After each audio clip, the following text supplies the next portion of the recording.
Hey there, this is Dr. Justin, and today's talk is going to be on intermittent fasting. Intermittent fasting is a pretty common phenomenon. It's got really good health benefits to it. We're going to kind of go over the pros, the cons, is it right for you, and if you're going to do it, how should you do it?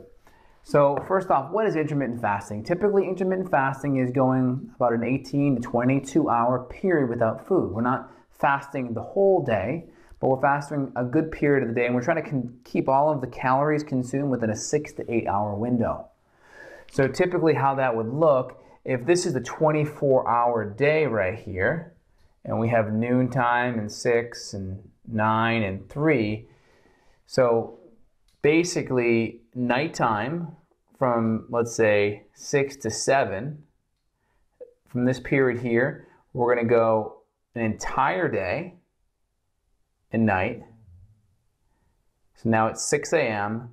and now we would go again one more time, and then we would typically eat around 2 or 3. So as you can see, we're going from about 6 to 7 o'clock p.m. at night.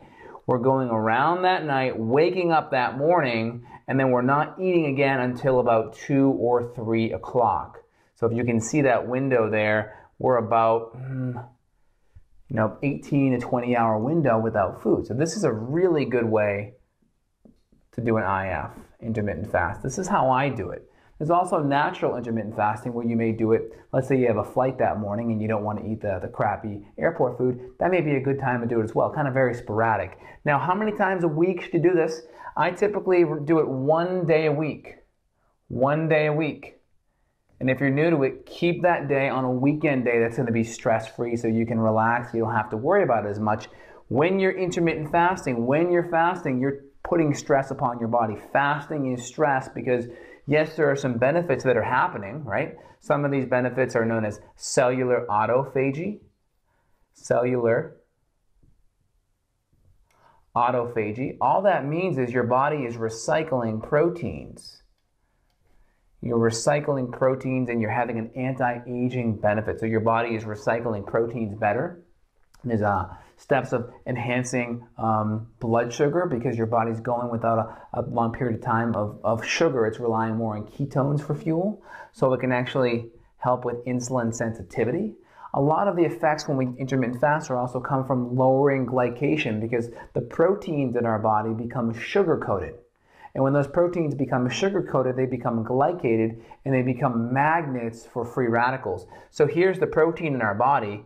We'll just write a protein here, and we have these various glucose molecules on the outside of it. This is when they become glycated. And those glucose molecules, that glycation there, becomes a magnet for reactive oxygen species, otherwise known as free radicals. And they'll come in there and they will attack and they will create damage to the cell, right? This causes oxidative stress. So we want to avoid oxidative stress.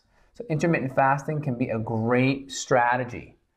Now, I do it this way. I do it 1 day a week. The biggest problem is a lot of people, in my opinion, shouldn't be doing intermittent fasting because their adrenals are fried and they already have poor thyroid function. So if you're in adrenal fatigue where your cortisol output for an entire day is beneath 23 units of cortisol, and if your free T3 is beneath, I would say 3, you should definitely think twice about intermittent fasting. One of the things is in the scientific literature, if we start going to low calorie or we go long periods of time without calorie, that can put stress on our blood sugar system and send our body stress signals, and that may cause our thyroid to downregulate, and it may put stress on our adrenals, especially if we're doing it more frequently.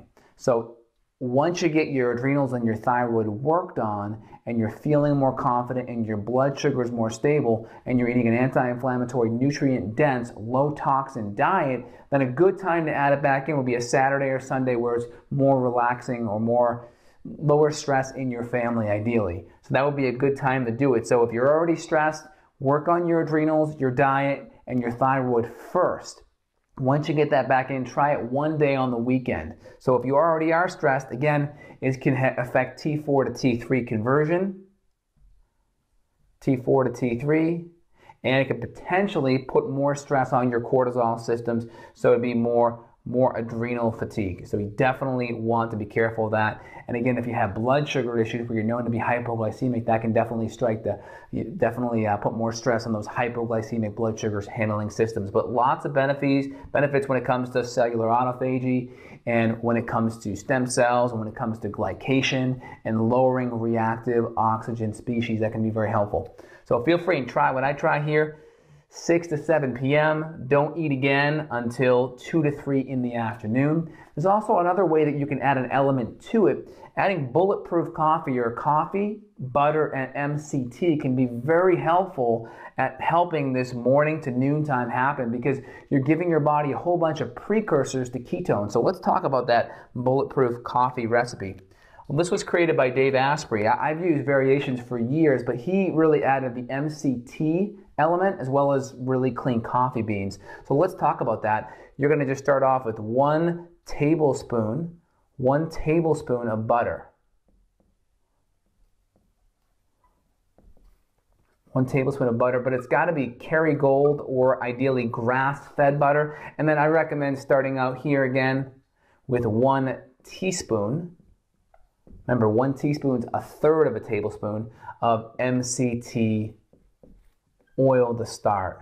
There are better and lower versions of MCT, but just get started with this. Start with 1 teaspoon to 1/2 teaspoon. The problem with MCT is it can cause loose stools, so you're better off starting lower and titrating up. But this recipe can be very helpful because it provides extra ketones, and ketones have lots of anti-aging effects, as well as they kill your appetite. They have a nice appetite suppressing effect, and they can really help with brain function as well as metabolic function, because MCT is a real big metabolic booster. So again, if you have thyroid or adrenal issues, you may want to lay off. If you have thyroid adrenal issues, reach out below. There are a lot of free information that I put out on those topics. And again, this is Dr. Justin signing off. Subscribe so you can get access to more of my free information. Thanks. Have a great day.